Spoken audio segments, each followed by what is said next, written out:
helping people from other cultures come together and learn from each other. So I love bringing cultures together to learn.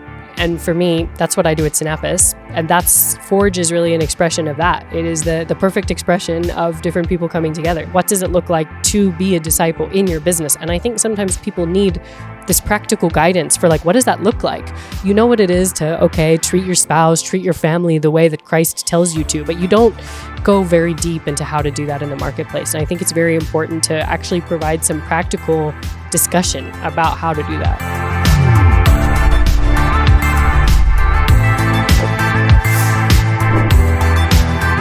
Sylvie Bracquine, thank you for joining us. Thank you for being part of this talk. Yeah. You're the Managing Director at Sinapis.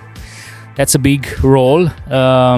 We want to hear about what Sinapis is doing from your perspective. What is your involvement in it, and how do you see yourself in all this big point of Sinapis? Yeah, thanks for having me. So Sinapis is working in 15 countries, providing business support and discipleship support to entrepreneurs at every stage of their journey. So we work with idea stage businesses all the way to growth stage, from kind of just starting to making $10 million in revenue. So we work with all these kinds of entrepreneurs. We started in Kenya in 2010, and we've been scaling with other partners around the world.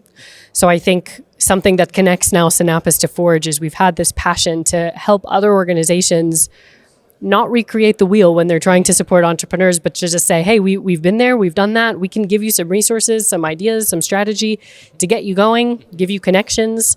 And so I think that kind of started turning then into the Forge movement of, can we bring as many people together doing similar things to share and build together, rather than just building our own little programs all over the world, but let's build this faster together. Yeah. Why is this important to you? Because we talk a lot about these days about organizations, companies, NGOs, but they are all made of people. Why is all this important for Sylvie? I think it's a personal question. Yeah. For many years I've considered, I would love to work in government. I would love to work for a corporate. I've kind of realized it doesn't really matter what sector you work in. If you're working with the people you like, doing the thing that you're passionate about. And then I think if you find those things, you're going to really thrive. So I think my passion is helping people from other cultures come together and learn from each other. Because I think both in my personal life with my own friends, with my own marriage, I'm married to someone from another culture, and with my work, my whole kind of life experience has been learning from the differences that help us be better at the things that we're doing. So I love bringing cultures together to learn. And for me, that's what I do at Sinapis. And Forge is really an expression of that. It is the perfect expression of different people coming together. So I think for me personally, it's been such a joy to see that my passion and I think my skill for bringing cultures together can now serve this growing movement of 39 countries that are here at Forge to learn from each other and say, okay, I might be culturally different or have a different religious makeup in my country, but like the way you're doing that is something that I need to learn from. And I think to see friendships built across these cultures is really transformational. You learn something very different from someone from another culture that I think makes life rich and your experience of life better. So, yeah.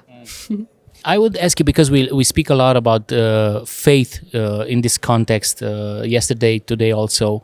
How do you see this integration between faith and entrepreneurship? Because usually we are thought of thinking about things in a separate way. Yeah. Now we are Christians or any other religion, but that's for the Sundays. Yeah. And Monday to Friday we do our job, we do our businesses. How do you see this merge between the faith and the entrepreneurial side? Yeah, it's a great question. And I think, in some countries, we're doing better than we are in others. But I think in general in the world, there's not a common understanding among Christians or preached from churches that business is a legitimate place to be living out your spiritual calling. True. And so I think it's just very easy to say, okay, the pastor, the missionary, the one doing something with the poor is living out a biblical calling, when really God called us each to something very specific, and marketplace is a huge specific calling because that is a huge percentage of dignified work in the world. So I remember a few years ago, there was someone coming to one of our courses in Uganda who wasn't a believer. And And I was telling him, well, in the programs that we run, everything is integrated with kind of applying your faith to your work. And I said, are you okay with that? Are you okay coming to this course where we're going to very clearly share about this? And he said, well, I thought all Christians already did that. And I said, that's why we're running this program, because actually you're wrong. Unfortunately, Christians don't just do that. I think part of that is because we don't even think about it. We've never really been taught from churches, from spiritual mentors, what does it look like to be a disciple in your business? And I think sometimes people need this practical guidance for like, what does that look like? You know what it is to, treat your spouse, treat your family the way that Christ tells you to, but you don't go very deep into how to do that in the marketplace. And I think it's very important to actually provide some practical discussion about how to do that. Yeah.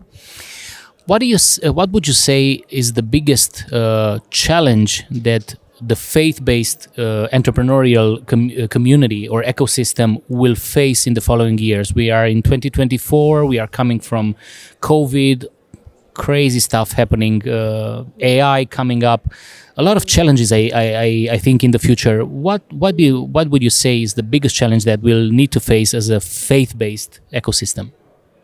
That's a great question. I'm not sure I would say this is the biggest challenge, but it is a challenge. There has been a lot of growth in this space in the last few years. And in some ways, I would say that a real movement is happening of people recognizing that this is a real way to live out your calling, to live out your ministry. I think sometimes when things become cool, when they become a movement, then it's easy to jump on the movement, but not to really be genuine about it.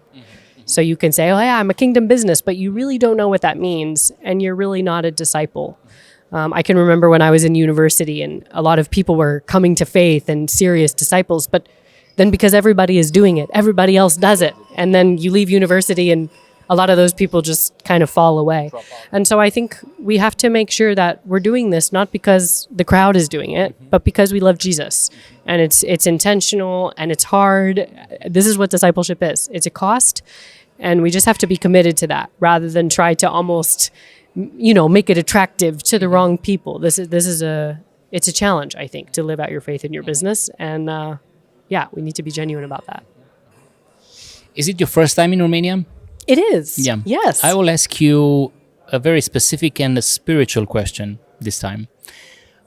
What do you sense spiritually about this place, about the people you've met, about what's happening, what happened in these 2 days?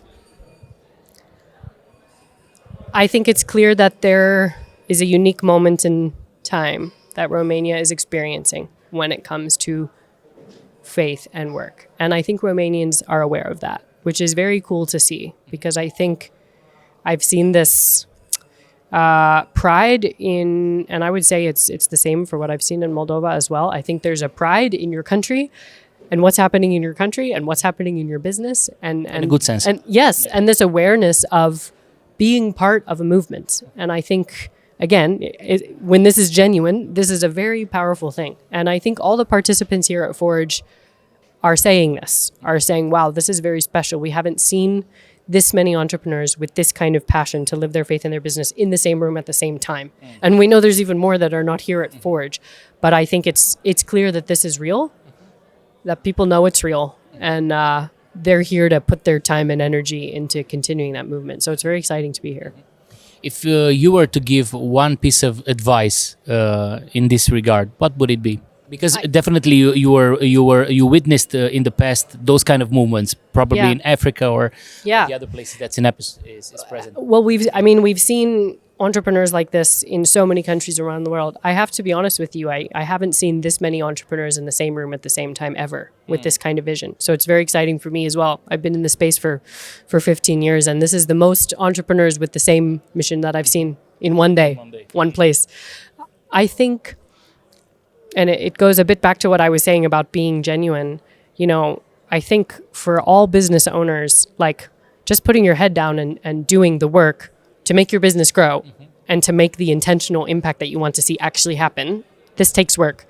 And so I think conferences like this fill you with excitement and vision and passion, and then you have to go out of them and just put your head down and work. And that's harder because you don't have all this great worship music behind you, like keeping you going, you know, like we've had here at Forge. So I think it's just to take this conference as an encouragement, as a brief moment in time to be refreshed, to see that you're part of a movement, and then to keep living out your part of the movement. Someone said earlier in the session, we are all living stones. A living stone is a stone that's built into a wall. You're not just out there lying in a field somewhere. And so if you can see yourself as a living stone, and then you got to go do that hard work of building your wall between these moments of refreshing and between these Forge experiences, it's hard, but I hope that entrepreneurs will come out of this feeling inspired to do that work. Amazing, Sylvie. Thank you for being with us. So welcome. Thanks for having me.